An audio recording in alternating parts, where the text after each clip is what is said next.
ধর্মতলা জরিনা রোডে কেন্দ্র সরকার যে ওয়াকফ বিল নিয়ে আসছে তার বিরোধিতা করে প্রতিবাদ সভা করছেন। হাজারে হাজারে মানুষ সেই জায়গায় উপস্থিত হয়েছে। কেন্দ্র সরকার কি এমন বিল আনছে যে আজকে মুসলিম সম্প্রদায়ের মানুষ তারা ওয়াকফ সম্পত্তি এবং মসজিদ, খানকা, মাদ্রাসা, গোরস্থান বাঁচানোর জন্য তারা কিন্তু আজকে আন্দোলন করছেন। সেই সঙ্গে সঙ্গে আমরা দেখলাম যে আজকে 19 তারিখ আজকে এই বিলের প্রতিবাদ সভা হচ্ছে, আবার 26 তারিখে আপনারা জানেন শাসক দলের বিধায়ক এবং গ্রন্থাগার মন্ত্রী সিদ্দিকুল্লাহ চৌধুরীও 26 তারিখে সভা করবেন। আমরা এই সমস্ত বিষয়ে কথা বলবো। আমাদের সঙ্গে রয়েছেন কলকাতা হাইকোর্টের বিশিষ্ট অ্যাডভোকেট আলী আফজাল চাঁদ মহাশয়। দেখুন, যারা মিটিং করছে, যারা আজকে মুসলমানদেরকে লম্বা টুপি, গোল টুপি, মাদ্রাসার ছেলে, সমস্ত মাদ্রাসার স্কুল টিচার, বিভিন্ন মসজিদের ইমাম, মুয়াজ্জিন যাদেরকে ডেকে জড়ো করেছে আর যেনারা স্টেজে বক্তৃতা দিচ্ছে, তারা ওয়াকফ বিলটার সম্বন্ধে জানে যে ওয়াকফ বিলটা কি, what is the meaning of ওয়াকফ।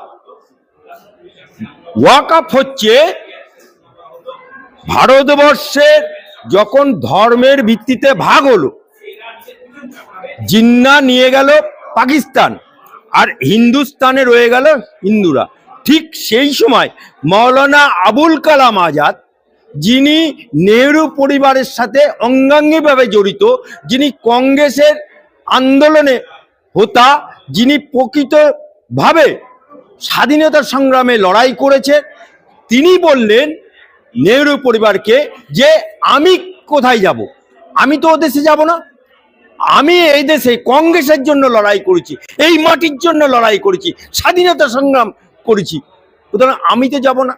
তখন নেহরু পরিবার সিদ্ধান্ত গ্রহণ করলো যে যারা রয়ে গেল মুসলমান 15% আমরা, এই যে আমরা রয়ে গেলাম, তাদের ধর্ম, স্বাস্থ্য, শিক্ষা, আচার আচরণ সমস্ত কিছু রক্ষা করার দায়িত্ব এই ভারত সরকারের। আর উল্টো দিকে পাকিস্তানে যারা সংখ্যালঘু হিন্দু রয়ে গেল, তাদের জীবন, জীবিকা, ধর্ম রক্ষার দায়িত্ব পাকিস্তান সরকারের। হোয়াইট আমরা দেখতে পেলাম কি, পাকিস্তান থেকে যারা সংখ্যালঘু হিন্দু, তারা ধর্মীয় সমস্ত কিছু থেকে বঞ্চিত হয়ে তারা আস্তে আস্তে আমাদের দেশে চলে আসতে লাগলো, বাংলাদেশ থেকে চলে আসতে হলো, আমরা কিন্তু রয়ে গেলাম। এবার যখন এদেশ থেকে বিত্তবান মুসলমানরা চলে গেছিল, তখন তাদের সম্পত্তি ফি সাবিলিল্লাহ, আল্লাহর রাস্তায় দান করে দিলেন। এবং এই সম্পত্তি কিসের জন্য দান হলো? এই সম্পত্তি দান হলো যে গরিব, মেহনতি, খেটে খাওয়া মানুষ, এতিম, অসহায় মানুষ, বিধবা, তাদের লালন পালন এবং মাদ্রাসা বা যারা এতিম আছে বা শিক্ষার জন্য মেধাবী ছেলে পড়তে পারছে না, তাদের জন্য এই টাকাটা ব্যয় হবে, এই সম্পত্তি ব্যয় হবে। আমরা কি দেখতে পেলাম?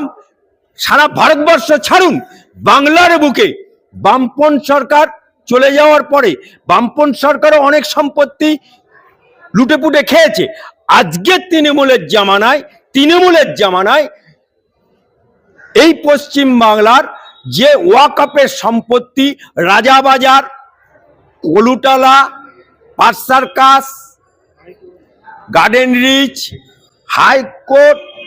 হাইকোর্টের পাশে মোহনবাগান, রাজভবন, এই যে সম্পত্তিগুলো লিজ নিয়েছিল কম পয়সায় ওয়াকফের কাছ থেকে, সমস্ত সম্পত্তি ওয়াকফ। আর আজকে তৃণমূলের এই 12-14 বছরের রাজত্বে যদি খোঁজ নিয়ে দেখুন, ওয়াকফ বোর্ড আছে, যার চেয়ারম্যান গণিবাবু, সেই চেয়ারম্যান থাকাকালীন, তৃণমূলের চেয়ারম্যান থাকাকালীন আজকে সমস্ত মুসলমানদের সম্পত্তি তৃণমূলের নেতারা ভোগ করছে। তাই ওয়াকফ বিল আসছে এই কারণে যে সম্পত্তি ওয়াকফের যে ফি সাবিলিল্লাহ, তার জন্য, এটা পার্টি নেতাদের ভোগ করার জন্য না।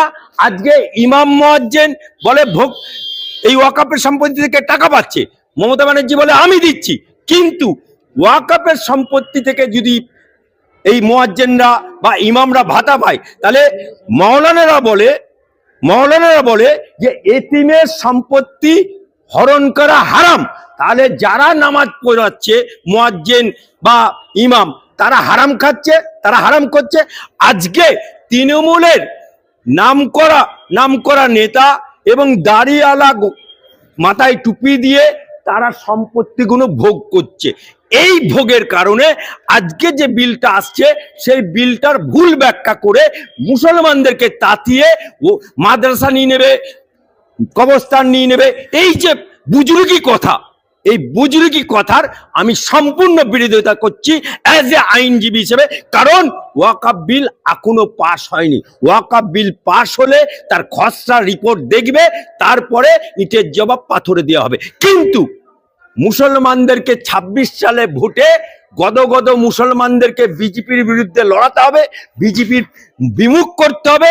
তাই যারা তৃণমূলের নেতারা ওয়াকাফের সম্পত্তি, গরিবের সম্পত্তি, এতিমের সম্পত্তি, বিধবার সম্পত্তি লুটে পুটে খাচ্ছে, তারা ভোগ দখল যাতে করতে পারে বংশ পরস্পর, সেইটাকে প্রোটেকশন দেওয়ার জন্য মুসলমানদেরকে খাড়া করে খাচ্ছে। 26 তারিখে আবার সিদ্দিকুল্লাহ চৌধুরী তিনি এই ওয়াকাফ বিলের বিরুদ্ধে করে সভা ডেকেছে। কি বলবেন? সিদ্দিকুল্লাহ নিজের জামাই ছাড়া জীবনে কারোর মুসলমানের উপকার করেছে? ও তো মন্ত্রী। নোট করো সিদ্দিকুল্লাহ চৌধুরী, তুমি মুসলমান লিবাস পরো, মাথায় টুপি পরো, দাঁড়িয়ে ওলে, তুমি জমিয়তুল মুসলিমিনের প্রেসিডেন্ট আর জামাই সেক্রেটারি, তুমি মন্ত্রী গ্রন্থাগার। এই গ্রন্থাগার মন্ত্রী থাকাকালীন একটা মুসলমানের উপকার করেছে? দেখালে পারে সিদ্দিকুল্লাহ চৌধুরী। মুসলমানের আনিস খান যখন খুন হলো প্রতিবাদ করেছে, ধোলাতে যখন খুন হলো প্রতিবাদ করেছে। এ হচ্ছে সফেদ ঘোড়া, তৃণমূলের সফেদ ঘোড়া। শিমুল ফুল দেখেছেন? শিমুল ফুল না থাকে গন্ধ, না থাকে সেন্ট, না থাকে কোনো কিছু, সুন্দর লাগে। এই তৃণমূলে এই সফেদ মুসলমান লিবাস পরা এই লোকটি নিজের জামাই, নিজের পরিবার ছাড়া কাউকে চেনে না।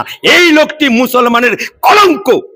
ওয়াকাফ বিল নিয়ে যে 17টি সভা হয়েছিল, আলোচনা সভা, সেই 17টি আলোচনা সভায় 8টিতে অনুপস্থিত তৃণমূলের রাজ্যসভার এমপি নাদিবুল। কি বলবেন এই প্রসঙ্গে? আবার সিদ্দিকুল্লাহ চৌধুরী 26 তারিখে ওয়াকাফ বিলের বিরোধিতা করছেন। আরে নাদিমুল, এই যখন ওয়াকাফ বিল পাস হবে তখন তো তৃণমূলের নেতারা থাকবে, লোকসভায় পাস হবে, রাজ্যসভায় পাস হবে। দেখবো যে লোকসভাতে, রাজ্যসভাতে ওরা কোন দিকে ভোট দেয়। 17টার মধ্যে থেকে 8টা আরে হাজিরা দিয়েছে। সভা ছাড়ুন, ও বলে দেবে কোনো একটা জায়গায় গেছিলাম, পার্টির মিটিং এ গেছিলাম, ওটা ছাড়ুন। এমপিরা তারা তো ভোট দিতে হবে।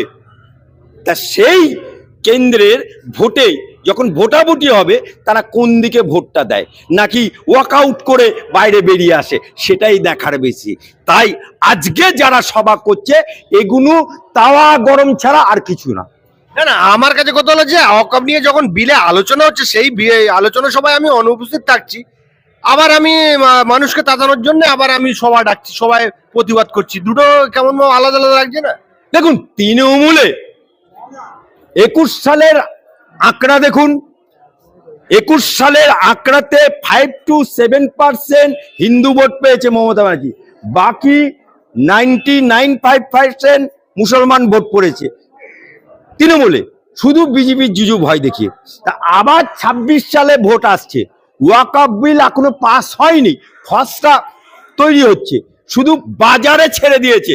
অ্যাটম বোম পড়ছে, বোম তো পড়েনি, ওয়াকআপ বিল তো পাস হয়নি। তাহলে তাই নিয়ে 26 সালকে সামনে রেখে ওই তৃণমূলের যারা ওয়াকআপের সম্পত্তি লুটে পুটে খাচ্ছে আর সাধারণ মুসলমানদেরকে কাঁধে বন্দুক রেখে ফায়ার করছে,